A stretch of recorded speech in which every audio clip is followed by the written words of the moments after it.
안녕하세요. 2020년 5월 3일 일요일 지분경매로 토지개발업자 되기 저자 조응소입니다.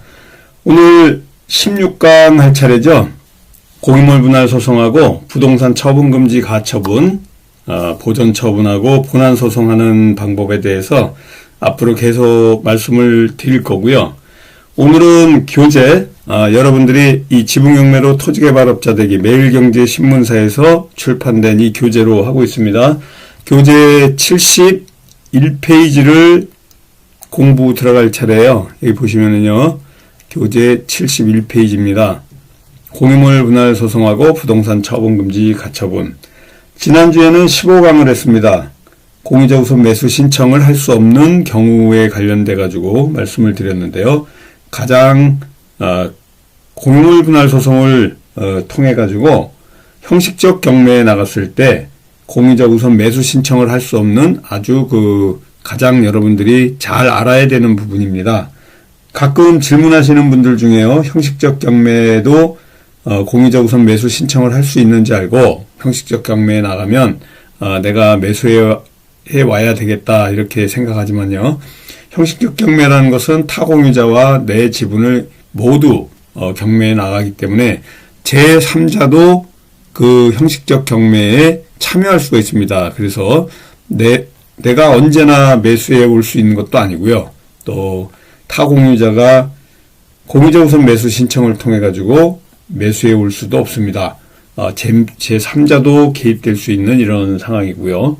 또 공유물 분할 소송, 또 우리 지분 경매를 통해 가지고 공유자들 간의 관계가 어쨌든지 투자자 입장에서 어제도 보니까 우리 낙찰자 입장 말고요, 낙찰을 받았기 때문에 타 공유자 입장에서 또 저희한테 문의 오시는 분들이 있습니다. 그런 분들도 역시 대응하시기 위해서는 공유물 분할 소송이라든가 부동산 처분금지 가처분과 같은 이 투자자들이 알고자 하는 이런 내용을 같이 공부하셔야지 또 방어를 할 수가 있습니다. 낙찰자는 어차피 공격하는 입장이고요. 또 타공유자들은 방어하는 입장입니다. 그래서 공격과 방어는 항상 법에서 양 당사자 간에 누구든지 공격과 방어를 다 해낼 수 있도록 법이 제정되어 있기 때문에 공부하는 이 입장에서는 투자자 입장과 또 방어하는 입장을 잘 체크해서 나머지 공유지분까지도 낙찰해서 매수하는 이러한 전략과 또 내 지분을 사줄 사람을 찾아내는 이러한 전략들, 많은 전략들이 있어요. 그래서 또 그러한 지분들이 나왔을 때 아까 15강에서 말씀드린 공유자 우선 매수권을 행사하는 사람이 그 물건에 대해서 어떻게 파악하고 있는지에 관련된 이러한 판단에 대해서도 또 공부하셔야 됩니다. 그 후에도 또 향후 협의가 안 돼서 소송으로 갈 경우에 장기전으로 가면 누가 더 유리한지 이런 것들도 보셔야 되고요. 소송으로 가서 공유물 분할까지 갔을 때 그 물건에 남아있는 근저당이라든가 가압류 같은 이러한 제한 사항들은 어떻게 처리가 돼야 될지에 관련된 이런 내용까지도 말씀을 드리겠습니다. 오늘 공유물 분할 소송, 부동산 처분금지 가처분입니다. 이 관련해서 기본적인 사항을 좀 먼저 말씀드릴게요. 여러분들이 토지대장이나 건축물대장, 부동산 등기부등본을 공유물 분할 소송하기 전에 먼저 발급받으셔야 됩니다. 왜냐하면 소송비용 계산할 때 기타 비용 계산에 건물 소가 산정이라는 건물 소가를 산정해야 돼요. 왜 그러냐면 여러분들이 생각하시는 토지 같은 경우에는 공시지가 갖고 원고의 지분으로 이렇게 해서 가격을 내면 아주 간단합니다. 공유물 분할 소송에 이 소가 산정하는데, 그런데 이 소송비용 자동 계산 하려고 그러는 거예요. 그러니까 소송비용을 왜 이렇게 계산을 하냐면요, 인지를 제출하기 위해서 그럽니다. 인지를 사가지고 법원에 이 소송 서비스료로 인지를 사가지고 여러분들이 인지 대금을 제출해야 되는데, 바로 소송물 가액이라는 것은 내가 예를 들어서 1억을 받겠다. 그러면 1억에 대한 인지를 사서 너무 간단합니다. 1억을 받는 금전인 경우에는. 근데 이 공유물 분할 소송은 금전을 청구하는 것이 아니기 때문에 금전을 청구하는 것 같은 가격으로 환산을 해야 돼요. 근데 토지 같은 경우에는 간단한데, 이 건물 같은 경우에는 이 건물 시가 표준을 내기 위해서는 조금 복잡합니다. 그래서 여기에는 지금 그 대한법률구조공단에 관련된 얘기를 책에는 이제 써놨고요. 여러분들이 이제 전자소송을 하시게 되면 전자소송에 관련된 그 홈페이지에 들어가가지고 그 밑에 보시면은 그 소송 비용 또 자동 계산하는 곳에 들어가서 하시는 방법도 있습니다. 여기 보시는 것과 같이요. 대한법률구조공단 홈페이지에 들어가셔서요. 소송 비용 자동 계산이라는 이 칸이 있습니다. 거기를 꼭 클릭하시고요. 가장 우측 끝 여기 보시면 본안 사건은 이제 그 우리 공유물 분할 소송이라든가 부당이득금 반환 소송 인지 송달료 계산할 때 여기서 쓰시면 되고요. 보전 사건은 가압류 내지는 가처분, 지금까지 우리 말씀드린 가압류나 가처분에 관련된 비용에 대해서 얘기하는 거고요. 경매 신청 비용 같은 경우에는 여러분들 말씀드렸던 여지까지 말씀드렸던 형식적 경매에 관련된 비용을 얘기하는 건데 하는 겁니다. 일반 물론 경매 신청도 마찬가지고요. 상속지분 계산하는 것은 여러분들이 혹시 공유물 분할 소송을 통해 가지고 제가 계속 말씀드렸잖아요. 1강, 2강 처음 시작할 때도 말씀드렸지만은 상속지분 계산하는 방법 공통분모 5로 해가지고 나눠준다는 거 잘 모르시는 분들은 앞으로 가시면 되고요. 또 공유물 분할 소송 하다 보면 사망자가 나온다거나 또 이렇게 상속인한테 어떻게 또 사망자의 그 망자의 지분 비율이 이렇게 분할이 되는지에 관련된 내용들을 또 계산할 수 있는 방법을 요 상속 지분 계산을 통해 가지고 할 수 있습니다. 기타 사건 비용 계산을 꾹 눌러주시면요, 바로 제일 우측에 일수 계산, 이자 계산이 있는데 제일 우측에 건물 소가 산정에 관련된 내용들이 이렇게 쭉 나옵니다. 건물 신축 가격, 이 책인 오래전에 만들어진 거기 때문에 2017년도께 이제 나왔지만요. 지금 여러분들이 이 대한법률구조공단의 소송비용 자동계산으로 들어가시면요. 자동으로 2020년 올해의 신축 건물 가격이 나옵니다. 이 건물 소가 산정은요. 여러분들이 공유물 분할 소송할 때 건물의 가격, 건물의 소가는 따로 또 산정하고 플러스 건물 토지를 같이 하게 되면 건물 소가 플러스 토지 소가까지 같이 작성해가지고 합해서 그 총합을 내셔야 돼요. 토지에 대해서 너무 쉽기 때문에 계산 안 하셔도 됩니다. 이런 계산기를 통해서 토지 공유 지분 곱하기 원고의 지분 곱하기 면적 하시면은 그냥 이 토지 소가가 나오는 간단한 방법이고요. 건물 소가 같은 경우에는 금액이 딱 확정이 되어 있지 않기 때문에 이렇게 신축 건물 기준 가격과 적용 지수, 위구용이라고 외우세요. 위치 지수, 구조 지수, 용도 지수를 통해 가지고 이렇게 여기에 여러분들이 바로 건축물 대장과 또 토지 대장과 부동산 등기부등본을 통해 가지고 이런 그 부분에 용어들을 알아서 집어넣으시면 됩니다. 잘 모르시면 이 항목 보기를 누르면 전체 내용들을 알 수 있게 설명이 되어 있습니다. 이 신축 건물 기준 가격 같은 경우에는요, 매년 국세청에서 건물 신축 가격에 관련된 얼마가 책정되어 있다고 아예 상수로 정해져 있습니다. 그래서 2020년도 지금 아마 76만 원으로 알고 있는데요. 2017년도에 67만 원이 물가가 이렇게 그 상승함으로 해가지고 올라가는 이런 경우입니다. 그리고 경과년수별, 장가율, 건물 구조와 몇 년도에 만들었기 때문에 이 건물은 좀 감가상각을 해야 되겠다. 이러한 내용입니다. 면적을 넣으시고요. 가감산 특례. 잘 모르시면 항목 보기 눌러주시면 됩니다. 이것까지 다 설명하려고 그러면 너무 많은 시간이 걸리기 때문에 여러분들이 이거 하나하나 꼼꼼하게 보시면요. 조금 전에 제가 말씀드린 것 같이 공유물 분할 청구 소송, 대금 분할을 해달라는 공유물 분할 청구 소송을 할 때 바로 이 건물 소가 또 토지 소가 계산하는 이런 방법들을 여러분들이 가장 빨리 계산할 수 있는 방법이고요. 이 소액 산정 기준 같은 경우에는요, 요 3분의 1이 나오는 걸 찾아가지고 하셔야 됩니다. 공유물 분할 소송에 바로 산정 기준, 권리 및 소액 종류를 이제 말씀드리는데요. 여기 지금 그 대한법률구조공단 같은 경우에는 공유물 분할 소송이 이게 딱 나와 있질 않아요. 3분의 1이. 그래서 3분의 1인 부분을 찾으셔야 되고요. 전자소송에 가시면은 이 3분의 1이 그 공유물 분할 소송으로 해서 나오게 됩니다. 이 부분이 헷갈리시는 분들이 있는데요. 아무튼 이 상수가 3분의 1이라는 거, 공유물 분할 소송의 이 권리 및 소액 종류에 따른 산정 기준이 3분의 1이라는 요 사실을 꼭 기억해 주시고요. 계산기 딱 누르면 뭐 0.1초 만에 모든 이 건물 소가 계산이 딱 나옵니다.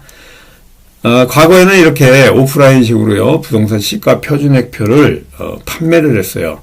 이 책자를. 그래서 이 책자에서요, 이 하나하나 숫자를 다 찾아가지고 오프라인에서 여기 그 소장에 보시면 알겠지만은 이런 그 건물 여기 보시는 시가 표준 67만 원, 구조지수, 용도지수, 위치지수를 이렇게 찾으셔서 구조지수는 1, 용도지수는 1, 다세대주택 같은 경우는 1이에요. 위치지수는 1.05, 이 경과년수별 장가율은 1- 가로하고 뭐 이렇게 공식이 있습니다. 그리고 면적을 넣고요. 여기 보시면 원고의 공유지분 비율과 3분의 1, 건물 이런 시가 표준 만드실 때요, 가장 중요한 요 대목이 여기입니다. 지금 원고의 공유지분 비율과 이 3분의 1을 꼭 써주셔야 돼요.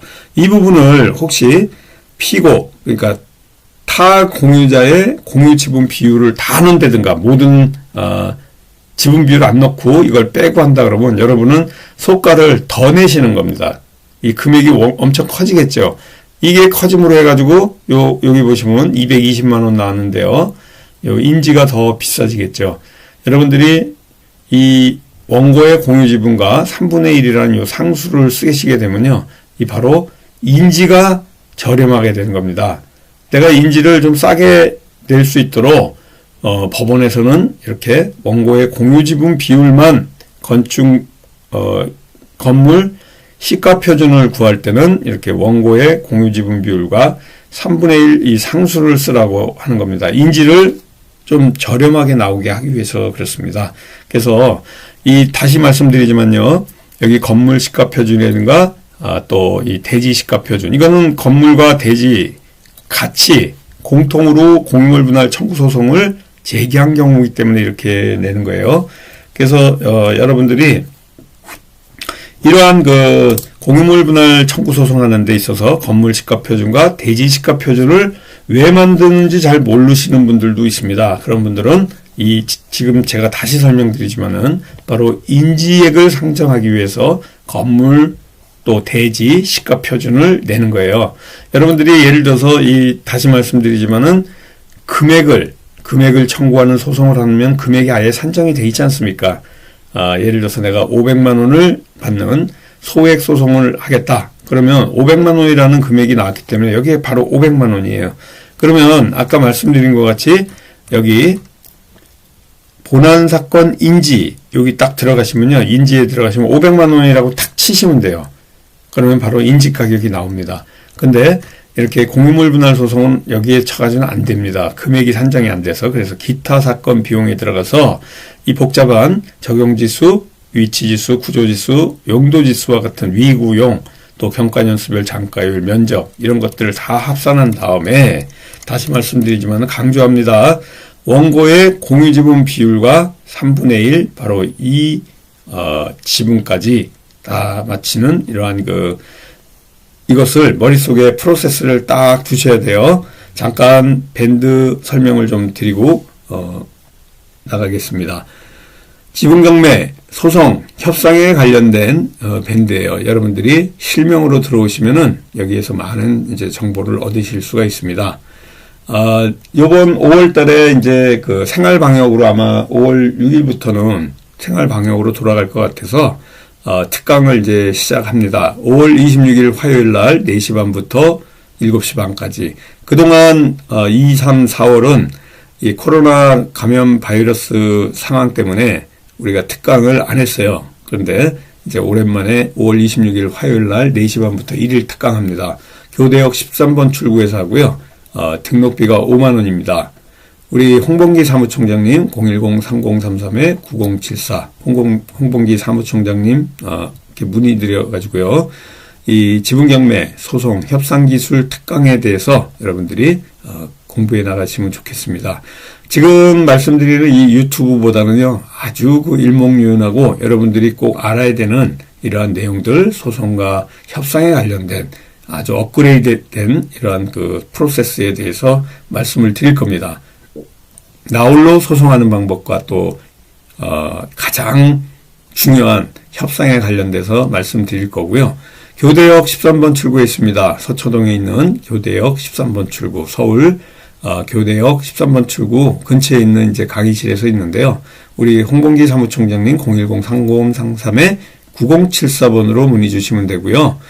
5월 6일부터 다음 주 수요일이죠. 이렇게 이제 오프라인 강의가 정상적으로 진행됩니다. 지분경매와 소송과 협상 기술에 관련된 실전반 과정이고요. 6개월 과정입니다. 수시로 들어오시면 되고요. 5월 6일 날 여러분 오셔가지고 강의 등록해 주시고 들으시면 됩니다. 교육비가 300만 원이에요. 똑같은 장소 교대역 13번 출구에 있고요. 홍범기 사무총장님하고 전화하셔가지고요. 문의하시고 등록하고 오시면 됩니다. 5월 6일부터 정상적으로 이제 온라인, 오프라인 강의 시작되니까요. 여러분들 여기 참여해 주시면 될 것 같습니다. 그리고 새로운 소식을 하나 말씀드릴게요. 우리 이 밴드의 제목과 같이 지분경매와 소송과 협상, 물론 이 제목은 조금 바뀔 수가 있습니다. 지분경매, 소송과 협상에 관련된 사례집을 지금 원고가 다 맞춰져 가지고요. 매일경제 신문사를 통해 가지고 출판될 예정입니다. 조만간 나올 거고요. 지금 편집 중에 있습니다. 그래서 지분경매를 이 머릿말인데요. 지분경매를 잘하기 위한 두 가지 핵심 포인트, 소송과 협상. 여기 보시면은 지금까지 우리 1월부터 지금 5월 초, 5월 오늘 3일인데요. 5월 첫째 주까지 16강 달려왔습니다. 이 내용들이 1번부터 여기 보시는 4번까지 내용증명 발송 1에서 2에 부동산 가압류, 부당이득금 반환 청구 소송이 이렇게 한 세트예요. 금전에 관련된 소송이죠. 부동산 처분금지 가처분 요 두 가지는 보전 처분이고요. 이 두 가지는 본안 소송입니다. 공유물 분할 청구 소송하고 부동산 처분금지가 한 세트죠. 또 협상의 5법칙, 시옷, 이응, 지읒, 치읒2에 관련된 이러한 그 두 가지 핵심 포인트에 관련돼서 여기 보시는 것 같죠. 본교재는 지분경매에서의 실전 사례를 통해 전작인 지분경매로 토지업 개발업자 되기에서 다루지 못한 부분인 실전에서의 사례 문서를 수록하여 중점적으로 공부할 수 있게 구성했습니다. 위 사각형 내지 네 가지 요소, 여기 사각형의 네 가지 요소인 소송과 협상, 바로 이 지분경매를 해결하는 핵심 포인트, 이 본문에 들어가기 전에 암기해야 될 상황인데 여러분들도 지분경매를 잘 하기 위해서는 이 네모에 있는 칸 요거 캡처 잘 해가지고요. 그냥 이 1, 2, 3, 4 프로세스 외우시면요. 아주 쉽습니다. 지분경매를 해결해 나가는 프로세스입니다. 우리 아까 말씀드린 실전반에서는요. 이러한 프로세스를 기본으로 해가지고 물건을 우리 지분 물건 누구도 손을 댈 수 없는 경쟁률이 최고 높아야 2대1, 3대1 이상 올라가지 않는 기본적인 공부하는 분들은 해결하는 데 굉장히 어려움이 있지만 우리 실전반 공부를 통해서 깊이 있는 공부를 하신 분들은 누구나 쉽게 풀어나갈 수 있는 이러한 물건들을 다루는 실전반에서 다루는 공부를 이제 그 다음 단계에 하시는 겁니다. 그래서 이 네 가지 핵심 사항을 중심으로 공부할 거고요. 이러한 그 실전에서의 해결 프로세스로서의 무기를 쓰면서 아까도 말씀드린 것 같은 이러한 그 내용까지 계속 공부해 나갈 거니까요. 제가 조금씩 이 머릿말로 통해 가지고 요 2권 새롭게 나오는 지분경매 플러스 소송 협상 사례집도 다음 강의부터 조금씩 여러분들하고 같이 공부해 나가도록 하겠습니다. 아까 말씀드린 1일 특강하고 지분경매 실전 사례고요. 오늘은 이렇게 73페이지까지 공부했습니다. 다음 주에는 소장 본문에 들어가 가지고요. 원고 피고 이 소장을 어떤 프로세스로 하는지 74페이지부터 공부해 나가도록 할 겁니다. 오늘 이 소장 쓰시는 것 중에 가장 중요한 부분이 여기에요. 원고의 공유지분 비율과 이 3분의 1이라는 거 쓰는 이유는 바로 인지 가격을 좀 저렴하게 해주기 위해서 법원에서 이렇게 제정해 놓은 겁니다. 아주 이 소송을 제기하는 사람한테 유리하게 해놓은 거죠.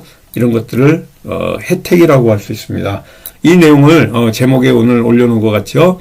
원고의 공유지분 비율과 이 3분의 1로 줄여주는 요 상수 굉장히 중요한 요소다. 이걸 마지막으로 해서 오늘 공부 마치도록 하겠습니다.